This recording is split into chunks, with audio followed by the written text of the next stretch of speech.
Good. So we'll just go through a couple cases, just kind of quickly as we move through them. And again, all these are assuming a vet carrier team for the most part, and I encourage you to work as a team as best you can. So we'll just go through one here. So let's say we've got a 4-year-old painter mare that's presented with chronic bilateral complete full thickness toe cracks. Horse was last shot 3 months ago. Cracks were first noticed a year ago, and this horse has been turned out in a pasture for that year to be given time to grow up for beginning training. So that's kind of our history. Upon physical exam, this is her left front foot. That's it from the lateral side, the right front foot, and her right front foot from the lateral. So what do you guys think? What would you do? How would you proceed?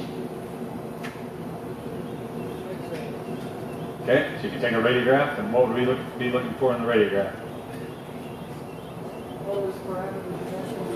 Okay, so all those parameters we would like to assess. This horse is sold up. Yep, sold up's going to be huge. We'd like to assess the sold up. You know, obviously assuming that big bow there, we're assuming that it doesn't match the dorsal or parietal surface of the distal phalanx. We'd use it to confirm that. Any other reason you take a radiograph? Do what? Okay, to delineate exactly the extent of any white line disease that might be associated with these cracks. You can assess the crack themselves, the depth of it to a certain degree. Okay. But again, the radiograph's the first thing taken, and we talked about a lot of things, but just back to like we were talking about, I think the soul depth is the key. Everything else we can kind of see and predict accurately. But knowing the exact soul depth is a good thing. So here's her left front foot. There's her right front foot. So what do we notice, or does this give us any information that we're gonna use?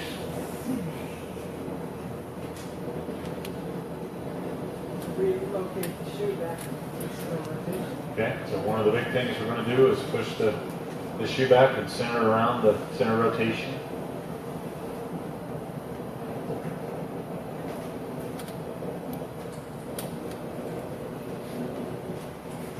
You guys would have like to have any other views? This horse was shot 3 months ago, supposedly. Do it. Twin Hills, yeah, no, in my area of Southwest Virginia, this is very, very common. Shoe loss is a big issue and a big concern where we are. You can make the argument they help or they don't. I don't know. It's not what I do.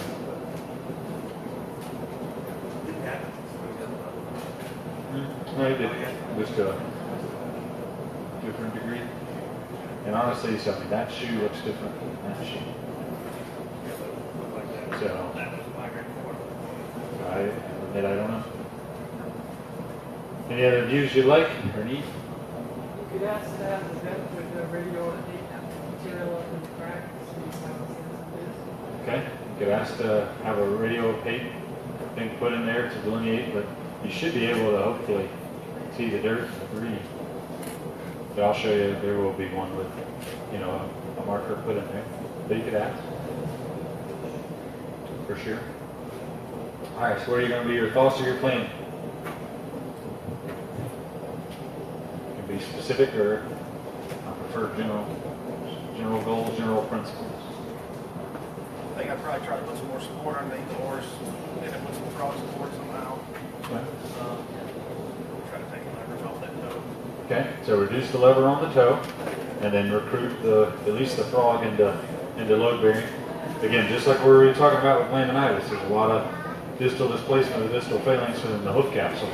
So every time it displaces within the hoof capsule, it stresses that crack. So it's not only just how the crack functions in this plane, it's also in this plane, where the distal phalanx is sinking within the hoof capsule.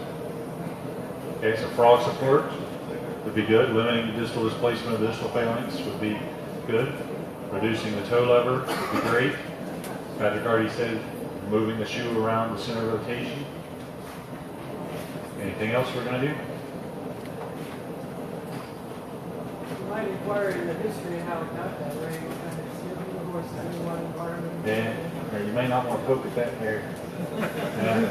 No, I mean, obviously, let's be honest, that didn't happen overnight. I mean, somebody's being neglected, whether it's the farrier, the owner, most likely the owner. But that's one of those things that likely you may not want to poke at too much, being sensitive, but I mean, obviously it got there over a period of time before that. But onto that history and thinking about what caused this cracks, I'll admit this one a little humbling. So this was 2010. It was one of the very first cases I saw at Virginia Tech. And now I shoe that horse again almost 7 years later. So this horse, we'll go through this whole thing. I'll grow these cracks out. They'll have beautiful feet, right? And I didn't see the horse for like 6 years. Somebody else did it. Comes back, presented for those cracks. We just happened to take a 65-degree DP. The thing's got bilateral keratomas as well. So it's important to, again, I jumped up and down for a long time about, well, this is just neglect. I can't believe these people let this crap happen. But if she had the keratomas then and these cracks are secondary to it, that could be a legitimate concern. So I would encourage you, we took these 2 radiographs, but we never took one, not even a DP, much less a 65-degree DP, but that could have given us a great deal of information. So now, even when you look at this in the healthy bone. No. So the lateral is shooting through the whole bone. So you've got a distal phalanx that looks like this, and a beam that goes through it, and you're seeing the entire distal phalanx. So it's got to shoot through it all. So you can't really see it, but when you turn it up and look at it that way, you can. But looking at it, I mean, the parietal surface is quite irregular, but never picked it up. I mean, again, like anything, we're just go at it. So at least you guys came up with other things you wanted to do first. And my first thing was I just want to hack off the toe and open the crack. So my first thing was to bride the crack and dress the wall back before I really thought about anything else. And looking at our treatment goals, I think we set them all. Reduce the mechanical lever, Pat said, apply the load sharing principles, recruiting the frog and sole, increase the palmar support, move the shoe back, and then ultimately stabilize the crack, or I like to think of them and present them to the horse owners as fractures of the distal phalanx, or fractures of the hoof capsule themselves, because sometimes horse owners don't quite understand or recognize the severity of a crack. Fracture is like a word that scares me. So sometimes I call them that just to drive home that point that it's a very weakened, it's a broken hoof right now. It needs to repair, and it's going to be a long, lengthy process. So to reduce the mechanical lever, again, you could go any way. You could dress the dorsal ball, you could roll the toe, square the toe, rock the toe, set the shoe back, or put them all together. Or again, there's so many things out on the market now, from the comforts, the equilibriums, to Bob just showed me another one, the Libero equilibrium thing, all sorts of shoes out there on the market now that could certainly do all these things for you. But that's the principle we're trying to achieve. It doesn't really matter how you get there, but that's what we're trying to achieve. Okay? We'd like to recruit at least the frog, if not frog and sole, into load bearing. So we're going to take some stress away from the wall itself, and also limit distal displacement of the distal phalanx over the hoof capsule, which will hopefully spare that crack some. So again, any number of ways you could do that, from a hard bar to a pouring pad, to a frog pad, to heel plates, to flat pads, or really any combination you want. You're limited to your own imagination, or the owner's finances, or what you have in the truck that day. So making yourself well-rounded, and I think you'll find yourself, if you start thinking in terms of just principles, it makes it really easy, because you never go, oh shit, that horse needs a hard bar, and I don't have a hard bar. Just think of the principle and then see what you have, or what they can afford, or the farrier you're working with, what skill do they have, what are they comfortable with. I think it's just a great way to think about it. Okay. We'd like to increase the palmar support, so we have longer, fuller fitting open-heeled shoes, just slide it back, center around the center rotation, straight bars, egg bars. You can use pouring pads, little egg bars, or straight bars in the back. You could drop a frog plate in a series 1. You can do any number of things. right? And then when we talk about stabilizing the crack itself, this is where it can get a little argumentative. So you could technically lace or wire with nails. You could plate it with screws. You could plate with aluminum plate, polymethylene, or you could plate with the polymeric fabrics and polymethylene acrylates. But I think this is pretty proven that when a foot's loaded, a toe crack will scissor close and the bottom will open. So I don't know that lacing across a quarter crack is the best thing. I think you're trying to stabilize the bottom from opening, the top from going in, the sides from moving independently, then your frog and sole support on pulling in this plane. So I think you'd like to stabilize all of those planes as possible.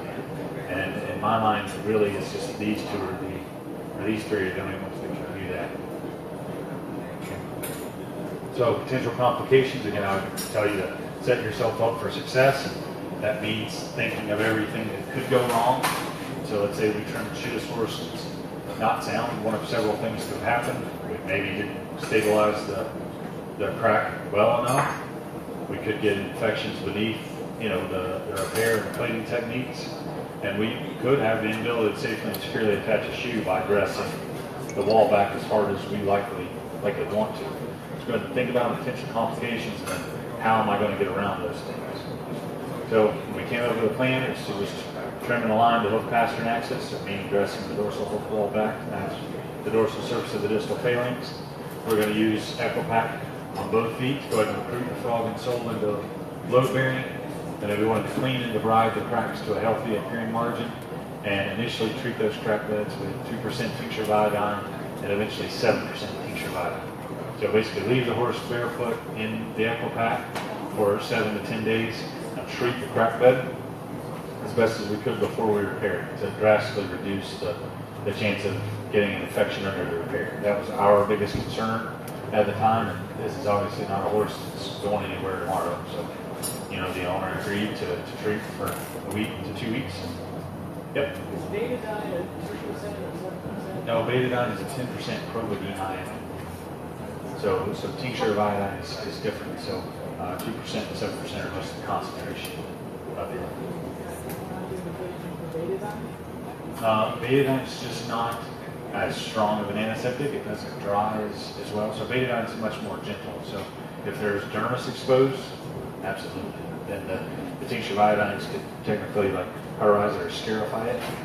But yeah, no, on epidermal tissue, nothing wrong with using the tinctures of iodine. They're a drying and hardening agent. Like I was telling Chris, they're a little bit of a dye marker. So as you put it on, the deeper that it penetrates, or the dirty areas or areas where more microbes are, will be darker. So can't remember, and I don't know how well it shows up on this, but you'll have areas where it's light, and then areas where it's really dark.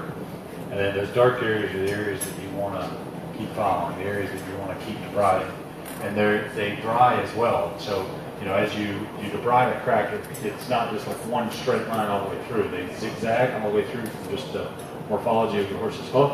They're designed to stop big fractures, so they kind of go off in all different directions. And so it's not uncommon to have a crack and a piece of hoof wall be over it.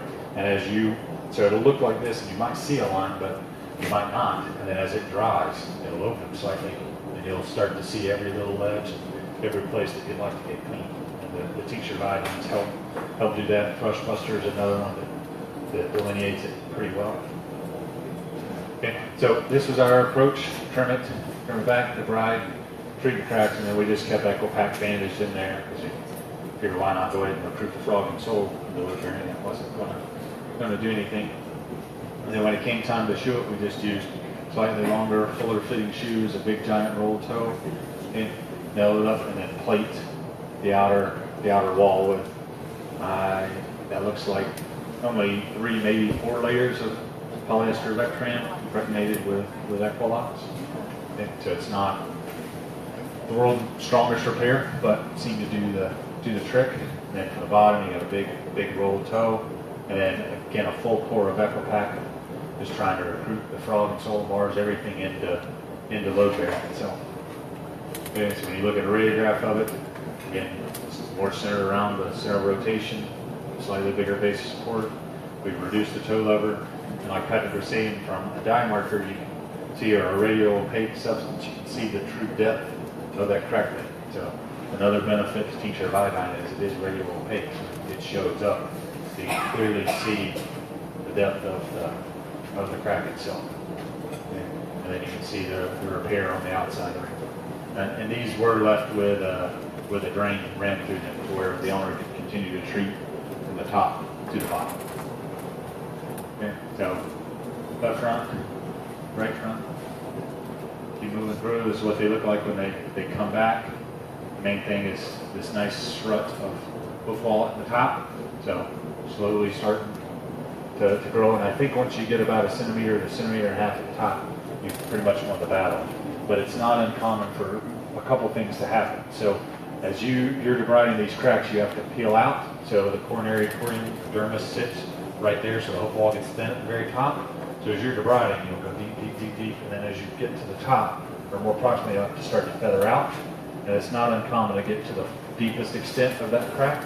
So as this grows back down, it's not uncommon to see something, I call it a tail, for a lack of a better word, but I'm sure you guys see it on fur cracks as well. It's just like that tiny little thing. It doesn't mean that it's refraction, it's just the last little remaining piece that's growing out, and then there'll be a healthy wall above it. That's perfectly fine. But if you come and you've got, a centimeter and a half, and then you've got that tail or a crack continuing, then that means you just didn't stabilize it well enough. So your patch wasn't strong enough, you didn't get enough support from the bottom, you didn't reduce the lever enough, something's still not right. Okay? But obviously once you get that, then I think it's pretty much on cruise control. You just keep going.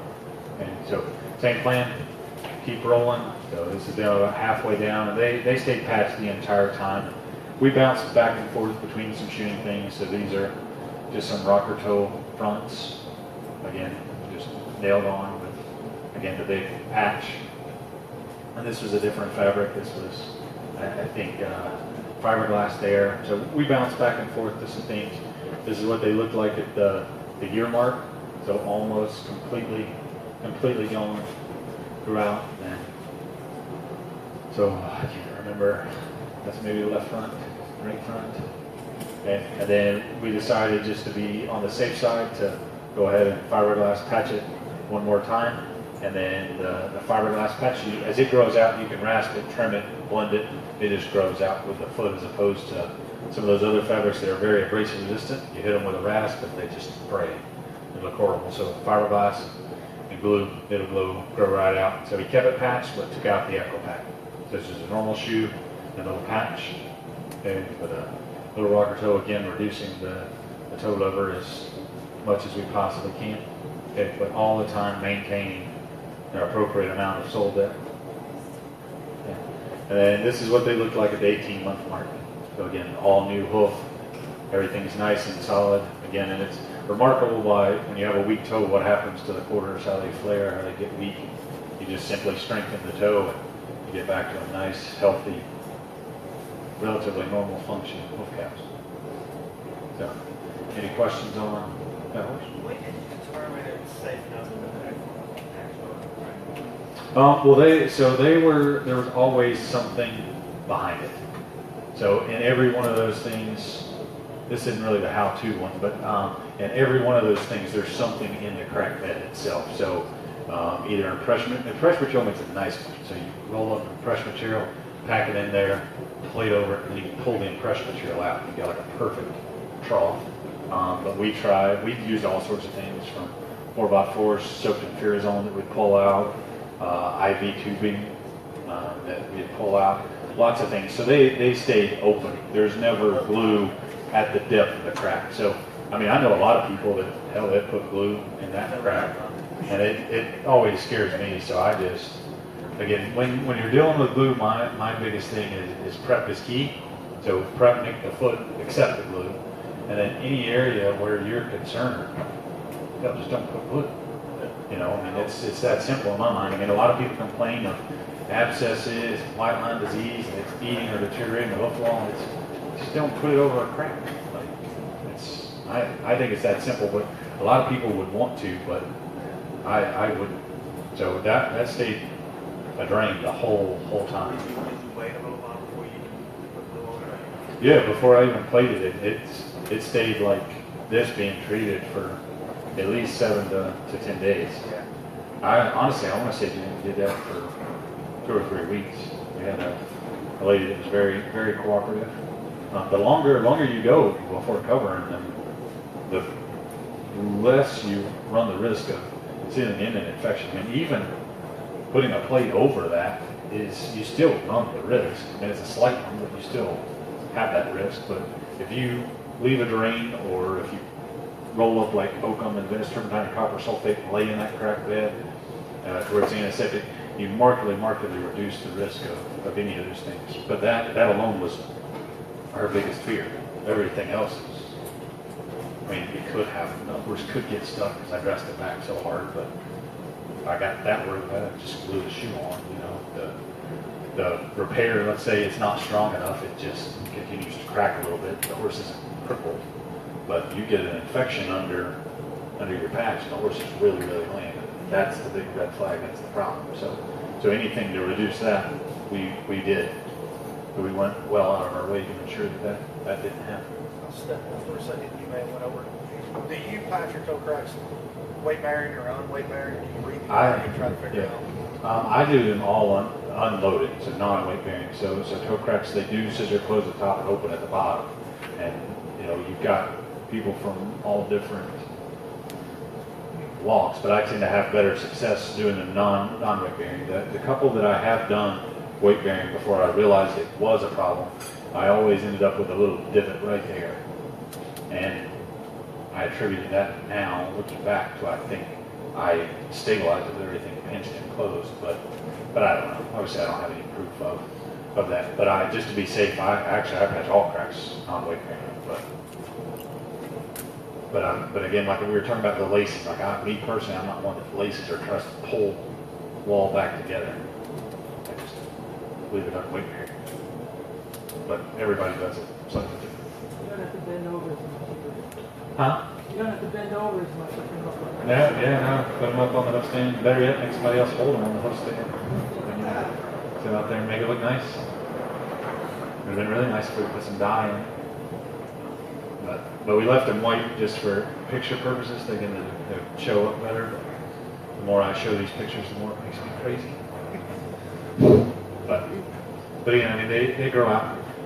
You know, to this day, you know, again, at that point, I mean, you can see how we're still treating, grains are still going in there. And so at this point, you know, the top's like sealed in. So those little things, all those little patches had a hole drilled in them at the level of the crack. Two areas, so you just flush through it. But it's I guess it's a little detail we leave out a lot. But it might have been important, or, you know, again, at that point, I wouldn't be worried at all about making some little anesthetic packing put in there and plate over it. Sound good? Any questions? We're going to shoe a horse, we're going to keep talking about cases. Yeah. All right. Whatever you want to Do a horse?